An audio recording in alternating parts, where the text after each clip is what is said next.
नमस्कार, अब दुनिया की फटाफट बुलेटिन में आप सभी का स्वागत है और नजर डालेंगे आज के खास खबरों पर। अयोध्या राम मंदिर से जुड़ा ट्रस्ट भंग हो सकता है। ट्रस्ट के स्थान पर राज्य सरकार सीईओ की नियुक्ति कर सकती है। नृपेंद्र मिश्र ने भी सीईओ की नियुक्ति की मांग की है। मंदिर में 200 करोड़ तक के हेरफेर का है आरोप। अयोध्या राम मंदिर में दान घोटाले की खबरों के बीच श्री राम जन्मभूमि ट्रस्ट से जुड़े चंपत राय उत्तर प्रदेश के मुख्यमंत्री योगी आदित्यनाथ के प्रोटोकॉल से बाहर। शुक्रवार को होने वाले योगी के अयोध्या दौरे के समय योगी के आसपास नजर नहीं आएंगे चंपत राय। सपा में बगावत का नेतृत्व ओम प्रकाश राजभर ने दावा किया है। समाजवादी पार्टी के बागी सांसदों के गुट का नेतृत्व बागी भूमि बलिया का एक नेता करेगा। कल जिस तरह से सपा कार्यालय में सम्मेलन के नाम पर ब्राह्मणों को तिरस्कृत किया गया, उससे बागी बलिया का लाल बहुत आहत है। उनके बयान के बाद सपा के एकमात्र ब्राह्मण सांसद सनातन पांडेय को लेकर अटकलें तेज हो गई हैं। यूपी के पंचायती राज मंत्री और सुहेलदेव भारतीय समाजवादी पार्टी के अध्यक्ष ओम प्रकाश राजभर के समाजवादी पार्टी में टूट को लेकर किए गए दावे को बलिया सांसद सनातन पांडेय ने खारिज किया। कहा, यदि मैं समाजवादी पार्टी से बागी हुआ तो सक्रिय राजनीति से संन्यास ले लूंगा। समाजवादी पार्टी ने ही हमको सब कुछ दिया है, उन्हें सपा से कोई अलग नहीं कर सकता है। कोलकाता हाईकोर्ट ने पश्चिम बंगाल के विधानसभा में नेता प्रतिपक्ष की नियुक्ति मामले में ममता बनर्जी की तृणमूल कांग्रेस को कोई अंतरिम राहत देने से इनकार किया। इससे टीएमसी के बागी विधायक ऋतुव्रत बैनर्जी फिलहाल नेता प्रतिपक्ष बने रहेंगे। मामले की अगली सुनवाई 28 जुलाई को होगी। शिवसेना यूबीटी के 6 बागी सांसदों की सुरक्षा बढ़ी। गृह मंत्रालय ने महाराष्ट्र के डीजीपी को बागी सांसदों को Y+ सुरक्षा देने के निर्देश दिए हैं। ये सभी सांसद बुधवार को ही शिवसेना एकनाथ शिंदे गुट में शामिल हुए थे। शिवसेना यूबीटी के संसदीय दल की बैठक में 9 में से 3 सांसद ही शामिल हुए। 6 सांसद नदारद। व्हिप का उल्लंघन करने पर पार्टी ने बागी सांसदों को जारी किया नोटिस। 7 दिनों में मांगा गया जवाब। संजय राउत ने कहा, पार्टी उनकी सदस्यता रद्द करने पर भी विचार करेगी।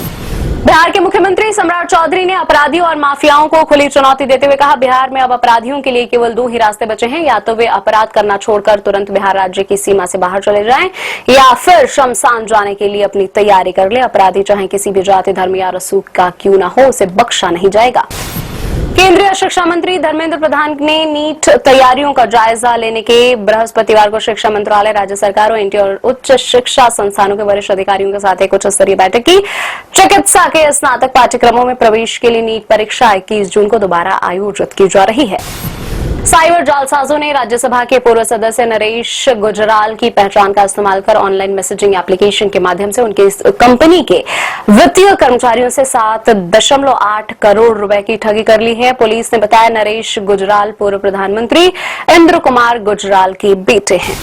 शिवसेना यूबीटी के सांसद संजय राउत की बागी सांसदों को चेतावनी। कहा, यदि बागी सांसदों में थोड़ी भी नैतिकता बची है तो उन्हें इस्तीफा दे देना चाहिए। गद्दारों को पुलिस सुरक्षा दी गई है, इसे वापस लिया जाए। दिल्ली के उपराज्यपाल संधू के निर्देश, कांस्टेबल, अग्निशामक, जेल वार्डर और वन रक्षक की भर्तियों में पूर्व अग्निवीरों के लिए 20% का आरक्षण दिया जाएगा। केंद्रीय खाद्य मंत्री प्रहलाद जोशी ने बृहस्पतिवार को कहा, सार्वजनिक वितरण प्रणाली यानी पीडीएस को 2.21 करोड़ अपात्र लाभार्थियों को हटाए जाने के बाद अब पात्र लोगों के लिए लगभग 3 करोड़ नए राशन कार्ड जारी किए जाने की गुंजाइश है। प्रवर्तन निदेशालय यानी ईडी ने पूर्व मंत्री और वाईएसआर कांग्रेस पार्टी के नेता के नागेश्वर राव के बेटे के सुनील कुमार को गिरफ्तार किया। अधिकारी ने बताया, आंध्र प्रदेश शराब परिवहन से जुड़े मामले में सुनील को गिरफ्तार किया गया है। अमेरिका के न्यूयॉर्क शहर के प्रसिद्ध सेंट्रल पार्क में एक भारतीय किशोर की बग्गी के घोड़े के बिदक जाने से बाहर जा गिरी अपनी मां को बचाने की कोशिश में मौत हो गई। मृतक की पहचान 18 वर्षीय रोमांच महाजन के रूप में हुई है, जो अपने परिवार के साथ पहली बार न्यूयॉर्क यात्रा पर आया था। रूस के अधिकारियों ने कहा, यूक्रेन ने बड़े ड्रोन हमले में मॉस्को की तेल रिफाइनरियों को निशाना बनाया और वाणिज्यिक उड़ान सेवाओं को बाधित कर दिया। 60 से ज्यादा ड्रोन के जरिए यूक्रेन ने किया है हमला। अमेरिका के रक्षा मंत्री पेट हेग्सेथ ने नाटो सहयोगी देशों की कड़ी आलोचना करते हुए कहा, यूरोप में तैनात अमेरिकी सैन्य बलों की समीक्षा की जाएगी। शेयर बाजार में लगातार 5वें दिन तेजी। बीएसई सेंसेक्स 254 अंक चढ़कर 77,410 अंक पर हुआ। बंद से निफ्टी 82 अंक की बढ़त के साथ 24,168 अंक पर रहा। डॉलर के मुकाबले रुपए में भी 16 पैसे की बढ़त रही। सनी देओल की फिल्म बंटवारा 1947 का ट्रेलर हुआ रिलीज। फिल्म की कहानी 1947 के बंटवारे के बैकड्रॉप पर आधारित।